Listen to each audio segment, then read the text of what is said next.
Driving across the bridge into West Seattle. Look up to your left, you see a ridge of trees. Now that is this nice piece of real estate. Great view of the river. I guess you could think of it as Seattle's Central Park, only nobody knows about it. So the first time I ever came out into the Greenbelt was about 6 years ago. A neighbor of mine took me on a walk out here. I had never been in the Greenbelt before, and I was utterly amazed at how large the Greenbelt was and the interesting dichotomy of hearing all the industry along the Duwamish River and being under the trees and hearing the birds sing and the creeks, the sound of the water in the creeks. And it was at that point that I fell in love with this place and decided that the Nature Consortium would be doing restoration work out here for the lifetime of our organization. And so that was 5 years ago, and since then we've planted over 6,200 native conifers and over 2,000 understory plants, and I look forward to when I'm 90 years old and I can come out in the Greenbelt and look up at all the conifers that we've planted. This is a western red cedar, and it's one of the most common trees that we plant in the Greenbelt. It survives very well.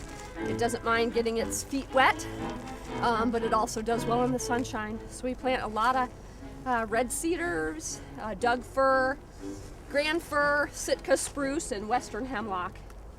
Well, I guess I could be wrong. It's happened once before. The ownership of a neighborhood park is important. It makes it possible for the city to do these things cost effectively as far as they're concerned. I kind of like this guy. It's like a weapon supply, only with saplings instead of magnums. Plus, he looks like Santa Claus. There are a lot of different neighborhood groups in Seattle who have more or less assumed responsibility for the public parks in their neighborhoods. The Nature Consortium is 100% dependent on volunteer efforts.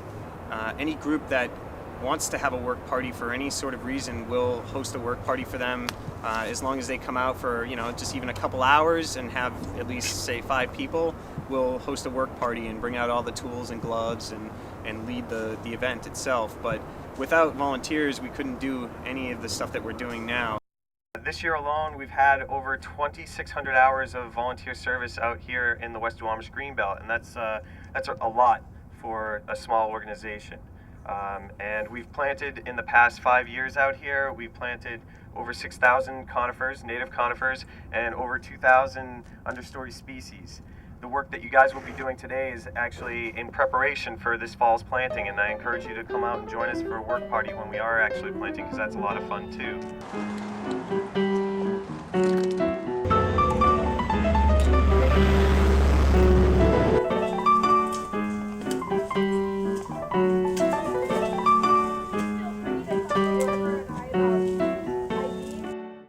It's helping the environment and stuff, and beats anything else I've got to do. I would probably be at school doing a lab, or I'll be out at my house doing on the computer, and that's really not good because that's just wasting energy and all that kind of stuff. So I just wanted to try this out, and I guess it went well. It's been a real plus, I think, as far, both educationally and for hands-on, because a lot of school ends up, life in the box instead of, life outside the box. This is the real world, and, there's so many limitations. If I could just have unlimited plants, if I could have unlimited access to machinery, it would take far less time to do it, but this is the reality that we face, and this is the value that people are assigning to the natural world right now, and that's the scary part to me. If you went to the store and you purchased something and you paid an environmental fee for those things, then people would start to shop and live differently. But we don't. We go and we can buy our coffee in our styrofoam cups and not feel an environmental cost. I also think that having green spaces closer to urban areas promotes personal connections to the natural world. If you have to drive an hour out of the city to get to an intact forest, you're less likely to encounter it. And I really think that that's the purpose of the Nature Consortium's restoration efforts and all the other organizations that are doing that work in Seattle. Condos or quits. Volunteer for these guys. What are you gonna do?